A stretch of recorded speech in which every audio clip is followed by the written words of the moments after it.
అందరికీ నమస్తే. Kaleshwaram commission report ఇచ్చింది. తర్వాత ఆ రిపోర్టు చాలా షార్ట్ చేసి 605 పేజీల రిపోర్ట్‌ను 665 పేజీల రిపోర్ట్‌ను 60 పేజీలకు వితిన్ అవర్స్‌ల కుదించేసిండ్రు. మొత్తం రోబో స్టైల్ అనమాట. ఇట్లా తీసి ఇట్లా పడేసి మొత్తం దాన్ని షార్ట్ చేసి పడేసిండ్రు. కరెక్ట్‌గా ఏం కావాలనో ప్రభుత్వానికి అదే తీసి బయటికి విడుదల చేసిరని బీఆర్ఎస్‌కెళ్ళి ఆరోపణలొచ్చినాయి.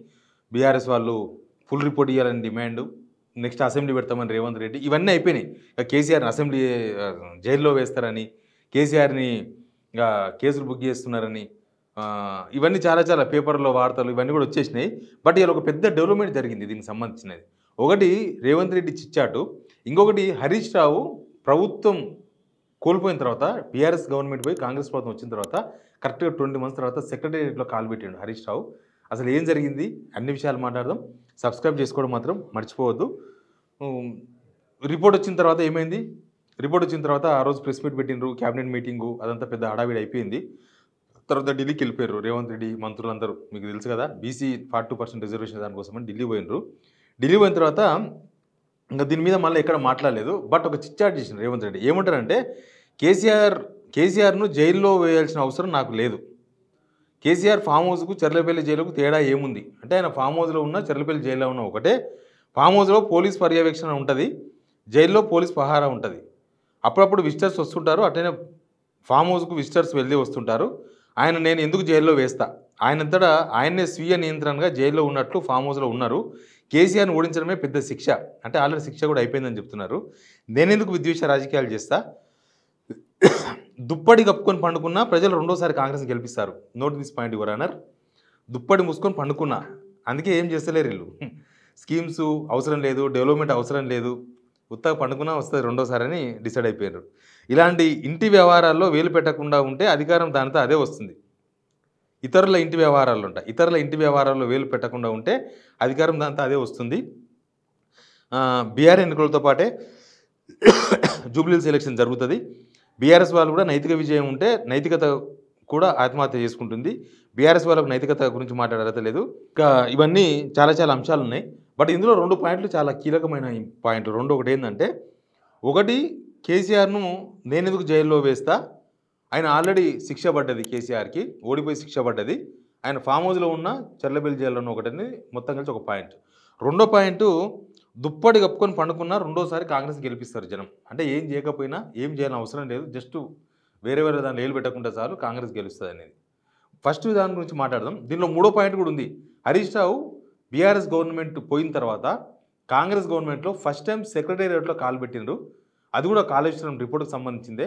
ఆ రిపోర్ట్ ఆయన ఇచ్చిన ఒక సిఎస్ని కలిసిండ్రు, వచ్చి చీఫ్ సెక్రటరీని కలిసిండ్రు.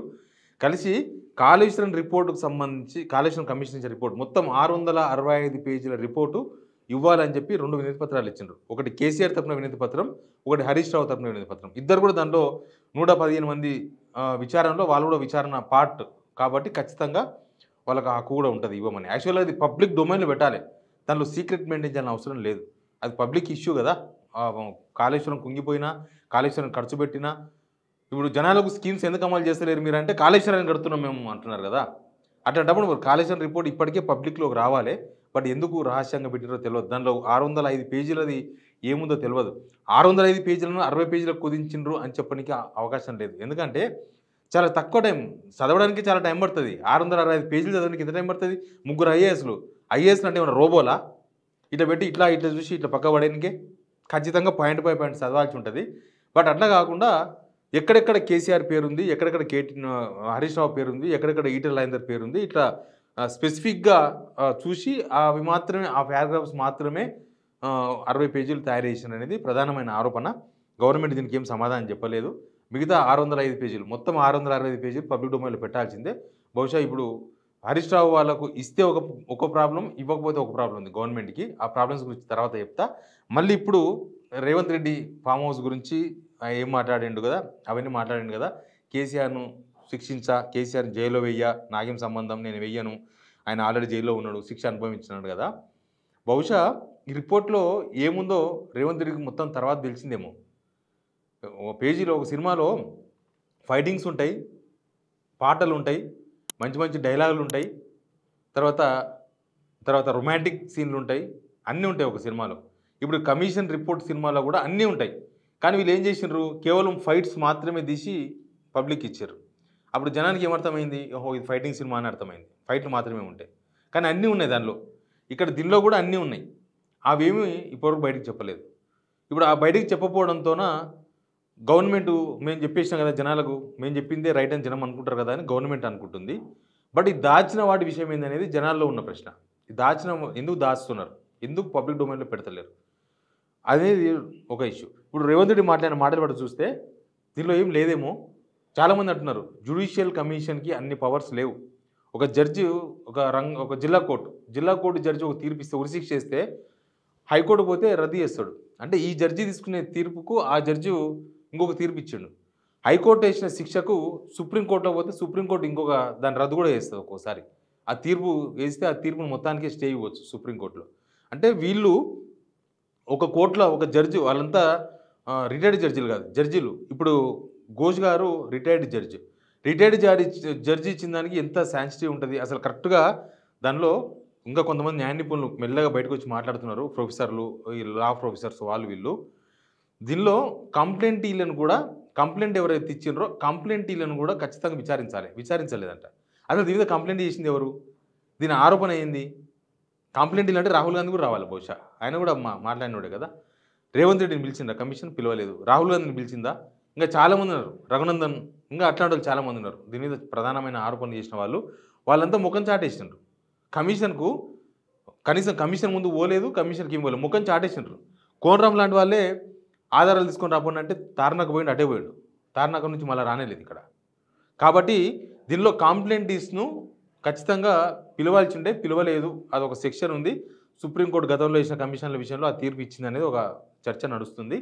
కాబట్టి అసలు వీళ్ళు ఇచ్చే రిపోర్టు అది ఎంతవరకు వాల్యూడ్ అనేది ఒక పెద్ద క్వశ్చన్ మార్క్ ఒకటి సమాజం ముందు వచ్చింది. రిటైర్డ్ జడ్జి చెప్పిన దానికి ఇంత పవర్ ఉంటుందా? అసలు దీని మీద గవర్నమెంట్ ఏం చేస్తుంది? అసెంబ్లీలో చర్చిస్తున్నారు, అసెంబ్లీ పెడుతుందా? అసలు దీని మీద మళ్ళీ కేసులు పెడతారు? ఒకవేళ ఆధారాలు ఉంటే ఇప్పటికీ కేసులు పెట్టేవాళ్ళు కదనేది ఒక సహజ న్యాయ సూత్రం అది. ఒకవేళ నిజంగానే కేసీఆర్ మీదనో కేటీఆర్ మీదనో వాళ్ళ ఫ్యామిలీ మీద ఇంత కక్ష కట్టి ఇంత వ్యక్తిగత కక్షగా వ్యవహరిస్తున్న రేవంత్ రెడ్డి గారు ఆధారాలు ఉంటే వదిలేసేవాడా? ఖచ్చితంగా ఇప్పటికీ కేసు పెట్టేవాడు. ఇంకోటి ఏంటంటే ఎలక్షన్స్ దగ్గర పోయే కొద్దీ ఈ గిరెస్టులు ఉండవు ఎక్కడైనా సరే. మన పక్కన ఏపీలో చంద్రబాబుని అరెస్ట్ చేస్తే ఏమైంది? అట్లే అవుతుంది. కాబట్టి ఏదున్నా కూడా స్టార్టింగ్లో చేయాలనే ప్లాన్ ఉంటుంది. మరి ఒక పక్క అక్కడ కేంద్ర ప్రభుత్వ సహకారం ఉండే, ఇక్కడ కేంద్ర మంత్రుల సహకారం రేవంత్ రెడ్డి గారికే ఉండే. అయినా సరే ఇప్పటివరకు ఒక కేసులో పెట్టలేకపోయినరు. బహుశా దానిలో మరి దీనిలో ఎంత సెన్సిటివ్ ఉంది, ఇది వ్యాలిడా ఇన్వాలిడా, ఇది కోర్టులో ఎంతవరకు నిలుస్తుంది? కోర్టులో వీలు పోతే వాళ్ళకు చెప్పుకునే అవకాశం దొరుకుతుంది, వాళ్ళు కూడా కోర్టుకు పోతారు, వాళ్ళకుండే హక్కులు వాళ్ళకుంటాయి, ఎవరికైనా ఉంటాయి కదా.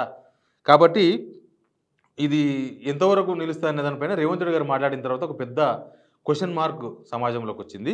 రెండోది, హరీష్ రావు, కేసీఆర్ 2 పిటిషన్స్ ఇప్పుడు సిఎస్ గారి ముందు ఉన్నాయి మాకు ఇవ్వాలి అని. ప్లస్ అక్నాలజ్మెంట్ కూడా తీసుకొని పోయారంట ఇచ్చినట్టుగా.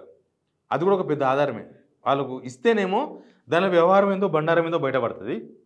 వాళ్ళు ఇవ్వకపోతే రేపనాడు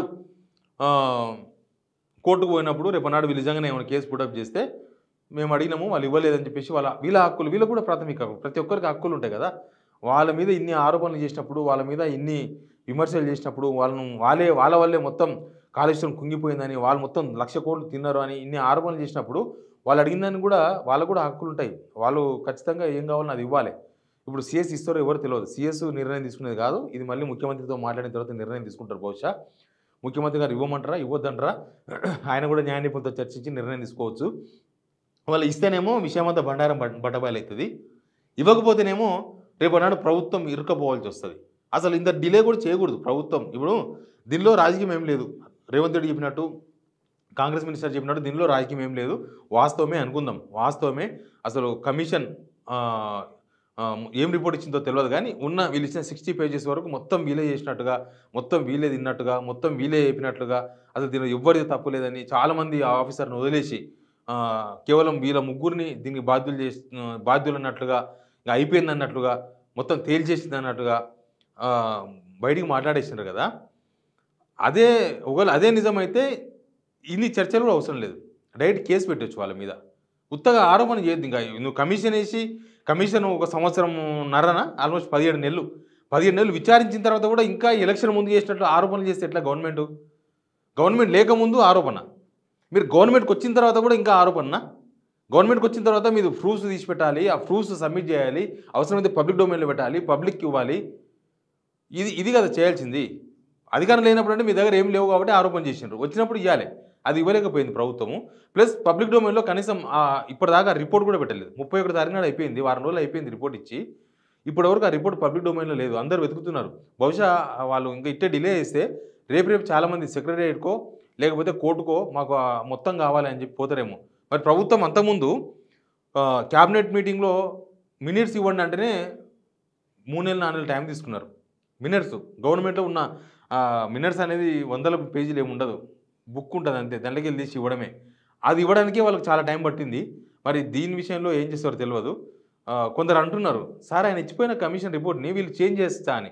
మరి దానికి ఏముంటుందో తెలియదు, దానికి లీగాలిటీ ఏమో తెలియదు. మరి ఆయన జ్యుడిషియల్ ఎంక్వైరీ కాబట్టి మరి ఇదే రిపోర్ట్ను సుప్రీంకోర్టుకు హైకోర్టుకు ఏమైనా సబ్మిట్ చేసే అవకాశం ఉంటుందా, సబ్మిట్ చేస్తారా, ఒరిజినల్ ఆయన దగ్గర ఉంటుందా, వీళ్ళు నిజంగా అది చేంజ్ చేసి అవన్నీ క్రిమినల్ ఆలోచనలు, చేంజ్ చేయడం అనేది క్రిమినల్ ఆలోచన, అంత క్రిమినల్ ఆలోచన వీళ్ళు చేస్తారా, ఇట్లాంటి చాలా అనుమానాలు ఉన్నాయి. బట్ ఇప్పుడున్న అప్డేట్ వార్త అయితే ఇది. దీనిపైన చూద్దాం, రిపోర్టు హరీష్ రావుకి ఇస్తారా, కేసీఆర్కి ఇస్తారా, రేవంత్ రెడ్డి ఎందుకు కేసీఆర్ని జైల్లో వేయలేమని అంటున్నారు, ఈ అన్ని విషయాలు త్వరలో తెలుస్తాయి. Please subscribe signal TV.